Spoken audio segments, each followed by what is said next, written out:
Reverend Isaac Omolehin, a general overseer, divorced his wife and is still running the church, and people are still coming in their multitude. This is not Jesus' church. It is the pastor church, because the Bible says if you can't run your home, you can't run a church. You are running the church by force. Welcome back to the Moment of Truth and Enlightening class. When Pastor Reverend Omolehin came out to cry that the PFN are after his life, some people don't believe him. Even the PFN came out to deny it. What does it tell you now? God of our fathers wrote this online. Is he the first one that divorced his wife and still preaching? Chris Oyakilome divorced his wife and he's been preaching since. Nobody criticized him. Chris Okafor divorced his wife, battered her. That one ran away with 3 children. Nobody criticized him. Oh, see what we are saying about Pentirasca Nigeria Church. Stay tuned to the end as you hear from the horse's mouth. Reverend Isaac Omolehin. I've been hearing of Apostle Arome for the past few years, but only last month I met him in the United States. And it was after then I began to also hear about the name of his ministry. And I was sharing with him about the persecution I am experiencing from the churches in Nigeria. I spoke to him how I went to Canada to preach. I was invited. I didn't just go. Look at me. I'm not a young man. And I was told to buy your ticket when you come. When we're giving you honorarium, we will package your ticket and put everything together. Now, I got there, and then they told me that they got an instruction from Nigeria that I should not be allowed to preach. So I was turned back. Now, where is my money? I spent $8,000. That's 16 million naira. Because I fly business class. My wife also went with me. They didn't give me money. A few days after, I went to Cape Town. And when I got to Cape Town, I'm told that the PFN had left an instruction that I should not be allowed to preach. But the difference between my experience in Canada and my experiences in Cape Town was that the man who invited me in Cape Town put his feet down. That he has sick people in his church, PFN will not heal them. That he has sinners in his church, PFN will not save them. That he has people who need deliverance in his church, PFN is not going to do deliverance for them. How many dead people have PFN raised? That this man of God must be allowed to preach and minister to his people. So he put his feet down and insisted that I should preach. If they are going to excommunicate him from PFN, that he was ready to leave. So when I told Apostle Osai what I'm going through among the Nigerian churches, they are following me from nation to nation to waste my money, waste my time, and disgrace me.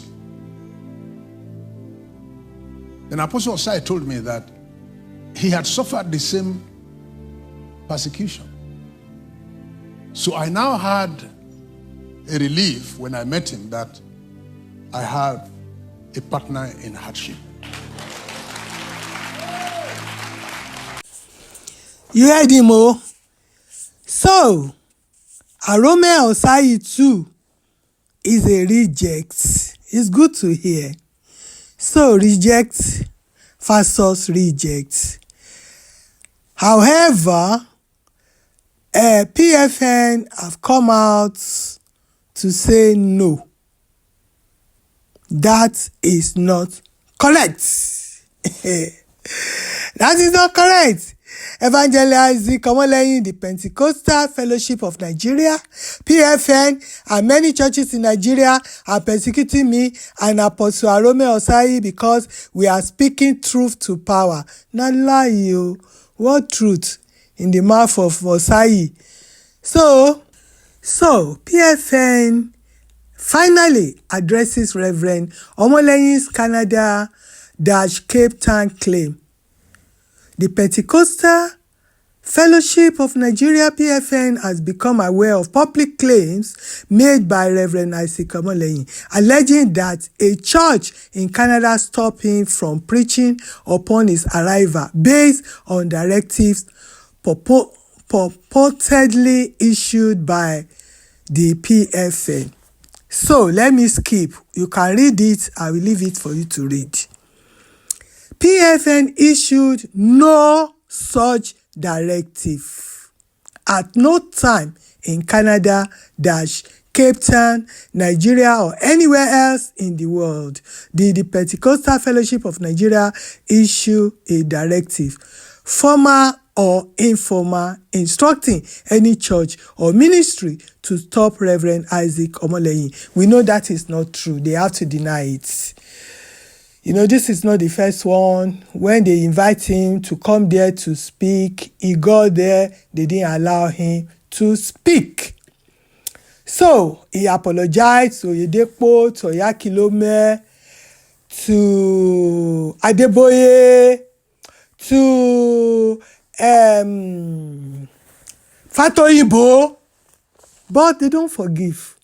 Adeboye and Origbo don't forgive. In their coven, they don't forgive. That's why if you hold iniquity, you belong to Satan. You are not a person of God. This is what the coven are doing to each other.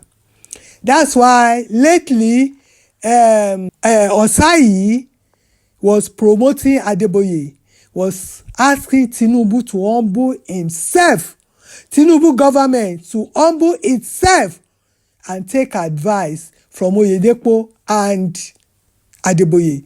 You know, I said it in my video that he's looking for an invite, for recognition. You know, when I say something, some people don't even believe me. I know these people, 40 years experience is not a joke. Oh. I know all of them. Oh. Anything I say, later they will act it out. Anyway, this is an enlightening class. If you are watching my video and you still fall prey to any of these pastors, that means something is wrong with your reasoning. I'm not being rude. I was there. They are very dangerous. If you know you don't have a sound mind, it's better not to listen. Don't listen to them at all. Because they are too smart. Oh, hey, they can lie. They can deny koro action. That even a blind person will say, this one na lie. Oh, they will deny it. Oh.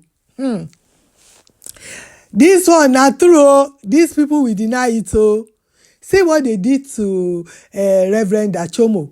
Before we saw Reverend Achomo on NHL platform, did I not tell you that NHL is dragging the fame with the man? And all of them, they all came out.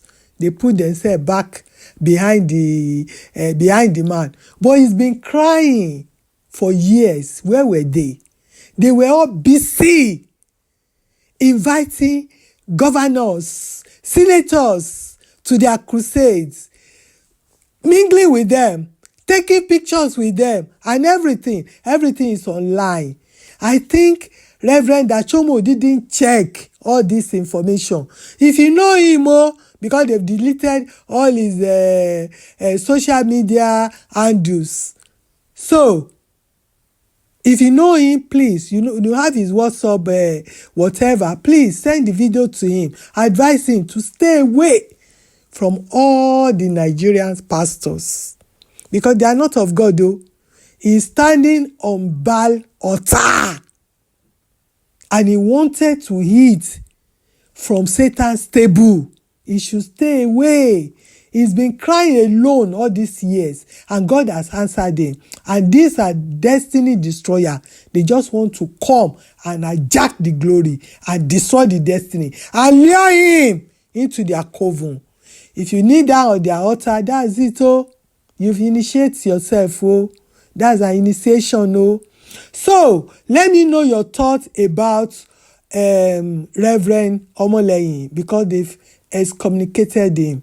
We don't see him around them anymore. And this society is not a right person. Anyway, Omolehin himself is not pure. He's not 100% pure. They are them. So that's what I have to say, oh my people. Oh, mo wire oh.